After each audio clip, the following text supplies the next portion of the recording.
This is the Big O Show. This is the Big O Show. All righty, there he is, Omar Kelly. He's ready to go.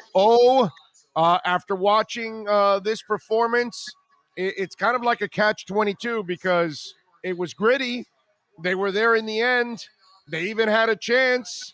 You can even talk about that PI in the back, but then at the same time, a lot of the same problems kind of reared their ugly head. Let me ask you a question, and this is just a genuine, honest question. Would you feel comfortable if you weren't a fan of a particular team where an overtime game is decided by a referee putting a team on the 1 yard line? No matter, what team it is, just say you're just a general fan. Would you feel comfortable with the outcome of that game being decided in overtime by a judgment call? Was it a bad call or was it a good call? No, it would have been a good call. It was pass interference. No problem. No problem.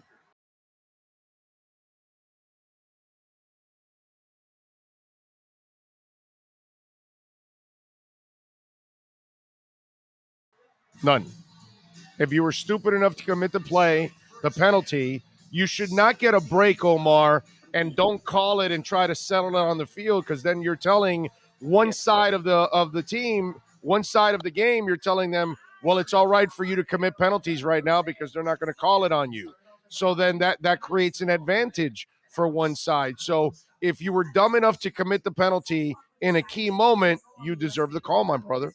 I look at it. I will say this, and pass interference can be called on just about every play, just like holding can be called on just about every play. Okay. And technically, by the rules, if you slow it down, that's pass interference. But remember when we had the officials be able to review pass interference? It was something that you could throw a flag on the play and have it reviewed. Mm-hmm. Think about the number of those calls that were not overturned. Oh, I get that. But in this case, in this moment, that was a penalty. I have no problem. And then because we saw a slow down. It doesn't matter, dude. Technology has helped us in that. That's fine. Do you know how many people got phantom calls and they didn't commit it? I mean, the biggest blunder in soccer history was the hand of God with Maradona. And everybody knows what happened with the video. But, back then the video was so grainy. Nowadays, you would have seen it clearly. You know what I'm saying? So the bottom line is Fuller gets interfered in the back of the end zone and nobody calls it. How is that good for the game? No, I can't say that it's good for the game. I just would have been real uncomfortable. Now, very favorable for the Dolphins, but real uncomfortable for the NFL to have basically referees decide a game. Well, hey, ask the University of Miami. They should have another national championship as Ohio State gets a phantom call that never happens. So, you know what I'm saying? It just call the play if it happens. If it doesn't happen, I don't agree with you in theory, but I do have a problem with games being decided by referees. I've always been like that. I'm sorry. You can call things, but I don't want you deciding the game. But what are you going to do if they commit an obvious penalty? You're giving that person an advantage, Omar. That was obvious. That was obvious because we saw the replay and saw the slow down action. It was maybe live action. And if you initially don't throw the flag, it's kind of hard for you to sit there and say, if you initially don't throw the flag, you probably didn't see enough to make it a substantive call. But yes, Will Fuller is a guy who he's got a name, he's got a repertoire, he's got a repertoire of accomplishments. You probably should have called it.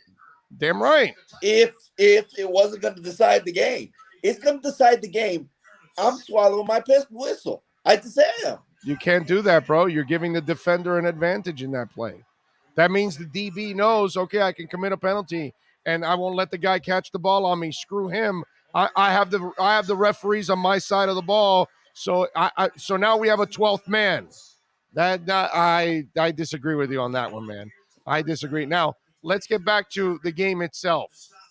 While they hung in there and all of that, Jacoby Brissett, wow, not no athleticism, not a quick twitch player, very slow delivery.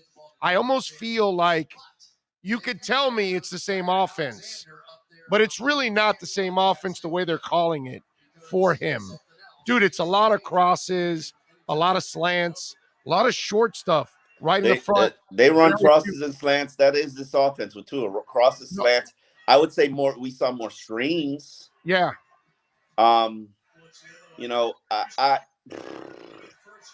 literally just wrote. I'm late because I wrote a column indicting the offense. I think it's garbage.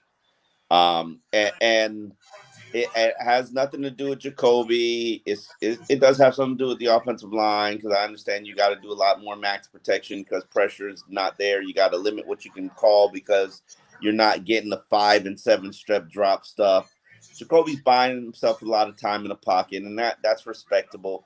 It's a work in progress, but it's garbage right now. I mean, they might have the worst offense in the NFL.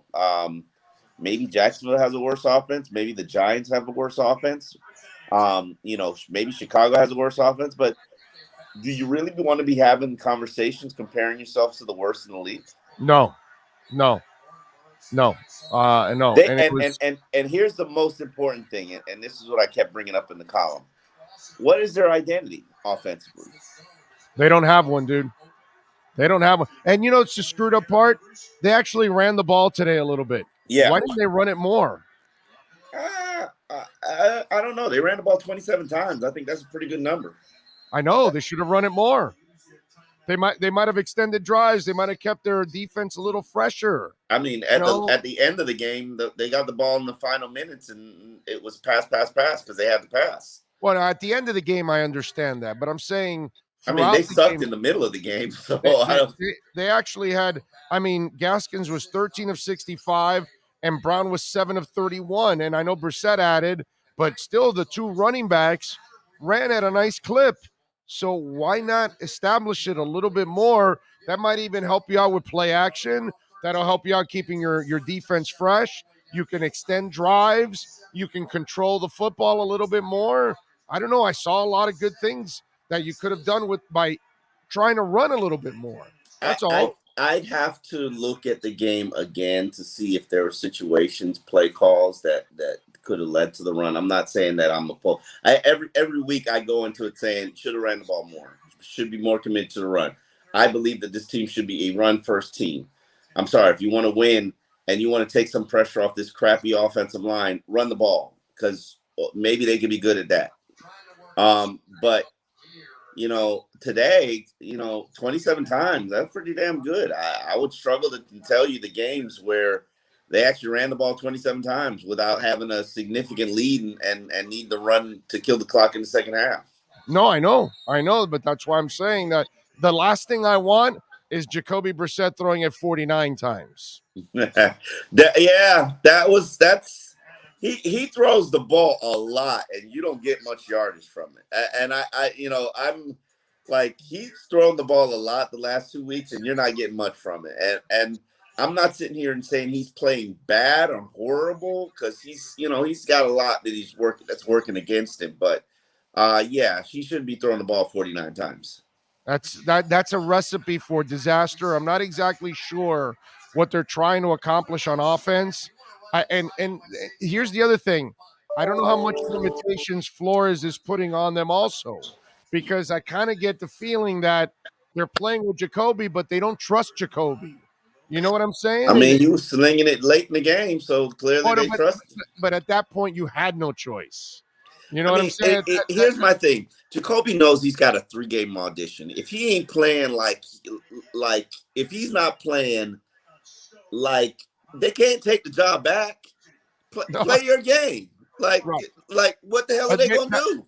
I think this is his game. He It talk, could be, yeah. he talks a good talk, and he talks about confidence, and he talks about I'm a starter and all that, but he doesn't play with any swag. Zero. He plays with no swag. uh, He's not the aggressive guy that you would think I, he I, is. I, I like, I And like. Listen, let me tell you, I he's so disagree with you relaxed. from this. I disagree with you from this standpoint because he does what I argue about this all the time. End of the second half, late in the fourth quarter. Why aren't you just slinging it down the field trying to get a PI? Oh, well, that's He did that twice. Yes. Like I love that. It doesn't So is it amount to. him? Is it him or is it the OCs or I is don't it the know. coach? I Or don't is know. it the He did it coach? twice. He did it twice. I Like, know. I love that. I think that's big balls play. That's big balls playing right there. I'm totally with you on that, but they did it when they had to because they were trailing and they had no choice. True, So they fair, had to open it up and fair. all that. That's fair. That's fair. But do that early. All right, I'm with you. I'm sign me up with our sign. Like, You know what I'm saying? I Do it always think early that then. like, I'm sorry, but just like you say, like refs, they'll call that early in the game now. They'll call that. They want some scoring. They Yes. just won't call it to end to decide the game. Right. If They'll put you on the 1 yard line all game long. when they call it late, it's so egregious that they have to call it. That's usually what it is. That's kind of the way they. Well, Yeah. the NBA does that too. They're You're calling right. the game, and then right at the end of the game, everybody swallows their whistle, Yeah. and all of a sudden, everything gets more physical. Yeah, That's kind of the way it goes. you can hack players at the end of the game. At the beginning of the game, it's I like that. I respected it. I thought, that's the pass to Gesicki was a good pass. The 19-yard run to convert a third down, good play. He made about 4 plays in the game that were factor plays, and I'm sorry, and I know this is probably gonna hurt people's feelings, and I love Tua, so let me say I love Tua. But I mean, what game have we seen 4 factor plays from Tua in? No, not enough. Not enough. No. Yeah, I mean, so I'll take it. It didn't amount to a win, but if you're gonna give me factor plays, I'll take that. I'll take it. All right, so I'm going to ask you now a question you really can't answer. It's not fair to you. Dude, how do you solve this? How do you fix this now when there are no options in free agency to fix this line? You got what you got at quarterback right now. How do you fix this offense, dude? I don't think the line did that horribly today. Actually, you're actually right. Actually, there were actual positive moments for Austin Jackson. Yeah, today. I mean the worst performer on the line was probably Liam, and I'm that he's playing in his 3rd game. Right. He's going to have his moments. But I'm of the opinion, based on what we've seen so far, he might be the second best lineman on the team. Like, so why not just keep investing in it? How do you fix this? You run the goddamn ball. That's how you fix it. You run the goddamn ball. You learn how to stop the run because you goddamn can't stop the run to save your life. You figure out how to create more turnovers, and you invest in getting that line better, and you get to a healthy. And maybe Will Fuller is more impactful. Right now, you're getting good production out of Gesicki and Parker. Waddle's a little up and down. You try to figure out more gimmick plays for Waddle that makes it a little bit easier for him. But by the way, he's dropping the ball too much, Omar. It's consistent. I know he's not losing the football. He only lost it once in Buffalo, but in every game he's had drops. Every and game, practices dude. too. This is not a oh man, he's dropping the ball. No, I watched him drop ball in practice, and I was just like, is this a consistent thing? Well, I'm looking at it in games now, 3 weeks in a row. Yeah, he's got Jacoby Brissett. He's got Jacoby Brissett. It is what it is. No, but he's making the play and then dropping the ball. That's the difference. Jakeem drops the ball not to make the play. He's making the play. It's after he's running or whatever. Then there's like this fumble and he has to pick it back up again. And it's it's habitual so far for 3 weeks. If we get to talk to him this week, I'll definitely ask him about ball security. But I don't think we'll get to talk to him. I think they'll give us one rookie every week. So next week it'll be Javon Holland. Yeah, because dude, on the punt return last week, he dropped it twice in that punt return, not once, twice. And it's like, holy crap, dude, come on, hang on to it. I'm watching that every week, and I'm like, come on, kid, let's go, because Young players. You're going to start costing your team some possessions here. This is what happens with young players, and you just got to go through it and grow through it. Like Jalen Phillips, he'd been having a rough early stretch. Finally got action. Finally got playing time. 6 tackles today. I felt his presence a little bit more. I mean, Holland, everybody was praising him. Pro Football Focus made him the top graded defender. Not like their grades are worth crap, but top graded rookie defender. And I didn't think he's been playing that great. So and today he was all right. He was okay. I mean, you're just gonna get up and downs with rookies and all kinds of young players. Yeah. Hell, Xavier Howard allowed a touchdown. So it happens. Oh yeah. No, he got burned by Ruggs. The long run at the end of the game, it was Phillips trailing the runner and X right in front of the runner, and X misses the block, and the guy goes for like 30 yards on that run late in the game to get into X isn't perfect. What he's going to do is he's going to get you the ball. Right. There's trade-offs. Yeah, but no. But what my point is, everybody made mistakes. Yeah. I'm not here to pick on X. It's impossible to pick on X. Yes. You know what I mean? He's like the one. He's going to make plays when he has to, and I get all of that. But on a day like today, even X gave up plays. He was part of the running game struggles. I was listening to Derek Carr. For some reason, his press conference popped up for me. I don't know how. And he was saying something that I found so profound. He was talking about, and it was a question that was asked to him about Zay Jones and the stop on the 1 yard line that basically led to a safety, which got them going. And he's like, you just never know which play it is that you make that's going to be the catalyst that turns the tide of the game or impacts the outcome of the game. And that's truly the NFL. And right now you're not getting the Dolphins making those plays. Yeah, you have it in spurts where, an Atlanta Roberts, gets a pick six and acts like he's got one leg while he's running to the end zone. He looked horrible running that back. But listen, it's just not happening often enough for them. And Jacoby Brissett delivered a couple. Mike Gesicki delivered a couple. You get that pass interference. What was it, Mac Hollins who got the pass interference? Yes. I don't know why he isn't playing more. I don't get it either. By the way, I don't know why Justin Coleman's playing at all. Okay? At all. Did you watch that guy? That guy's overrated, dude. I don't know what they saw in him, but he was terrible today. You know why? He's been off and on. He's been off and on. You know why he's playing? Because Nick is speed deficient. And Nick is speed deficient. So it really comes down to who the slot receiver is, or what the package is, or what the play is, or what it's called for. Like, I found there, and this is the one thing that I've always, I'm not a huge Flores fan. That's not a secret.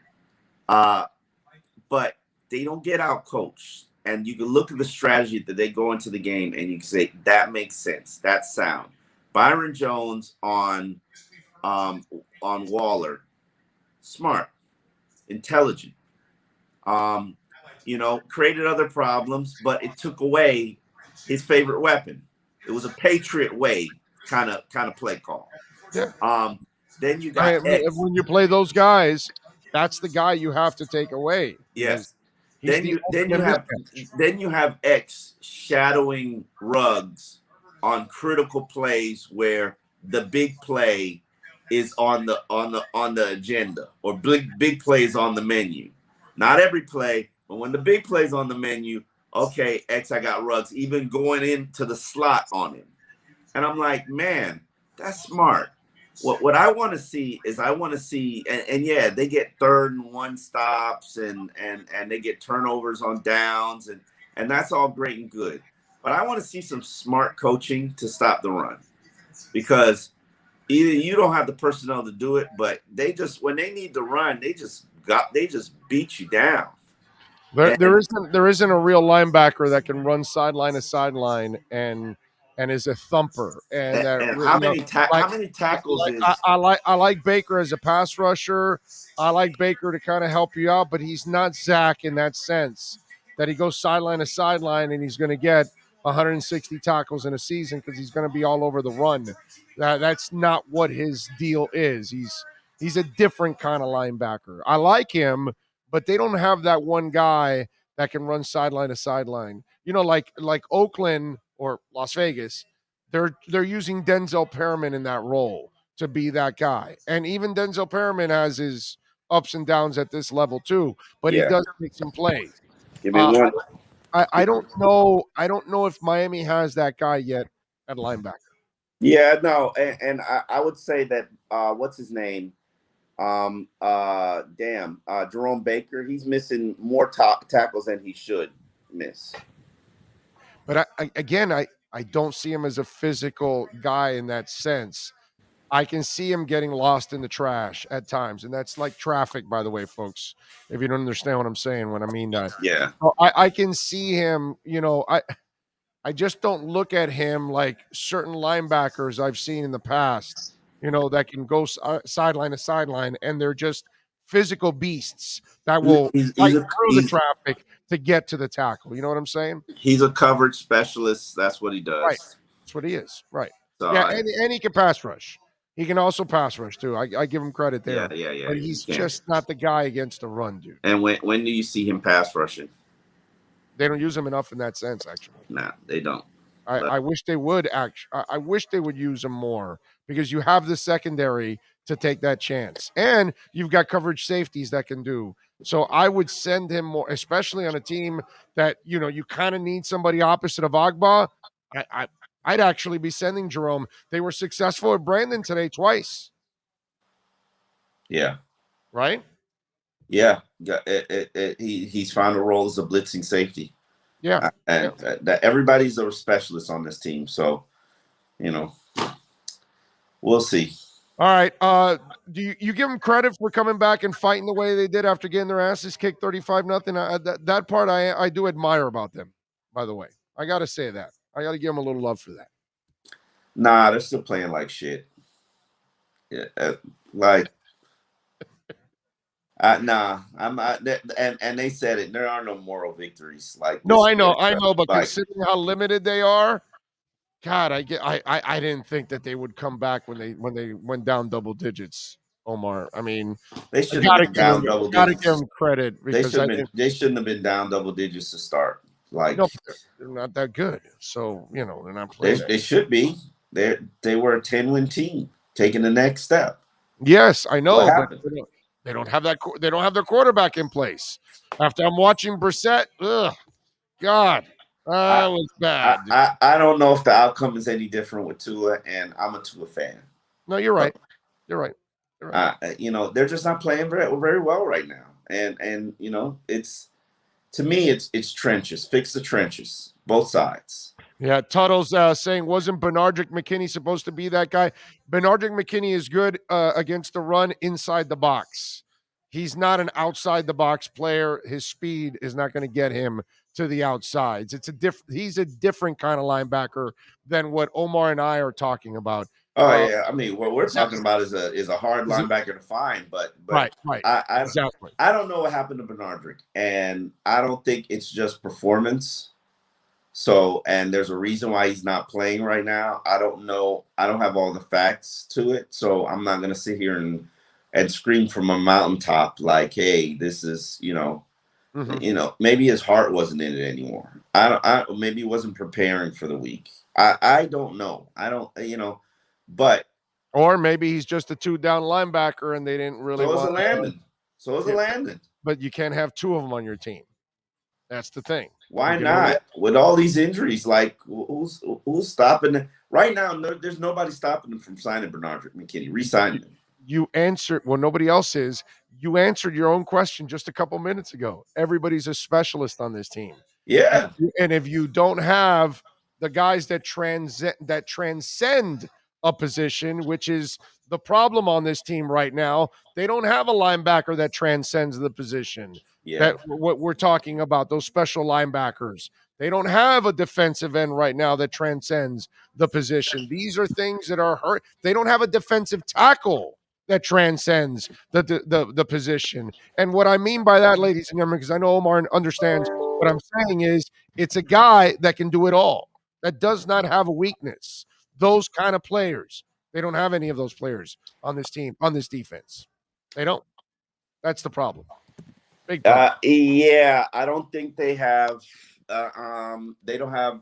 Yeah, I would say Xavier Howard probably is the only person that fits that description. Right, and the guy that's supposed to be that guy is Jalen Phillips, but he's a baby right now.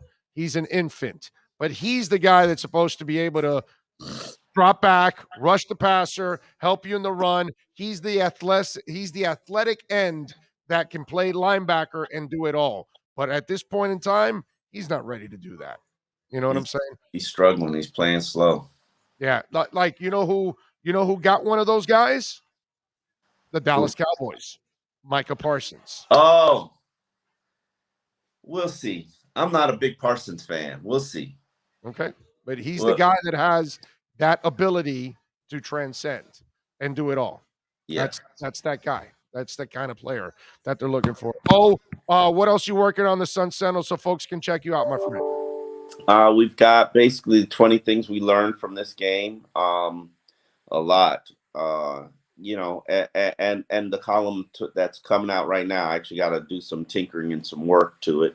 You know, this offense, they need an identity. Yes. Until you get an identity, we're and I'm not a person who second guesses play calling. I explain the column like Bobby Bowden taught me not to second guess play calling and the reasons why you don't second guess play calling. But there are too many instances where you're thinking like, what the fuck are you doing? Like, just too many so far. The red zone running it in there every time, failing and running in every time until Brissett got in. Yeah, I know what you're talking about. Wildcatting at the 1 yard line two straight times. Like, what the fuck are you doing? Like that tells me you have no confidence in the guy throwing the ball. That's what that tells me.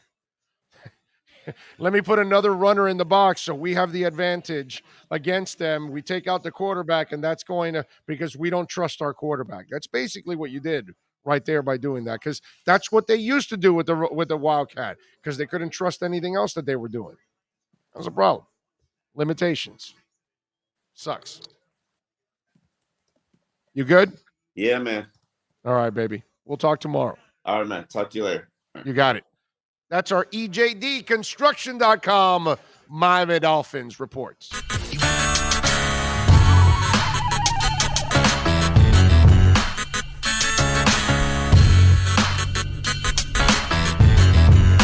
This is the Big O Show. This is the Big O Show.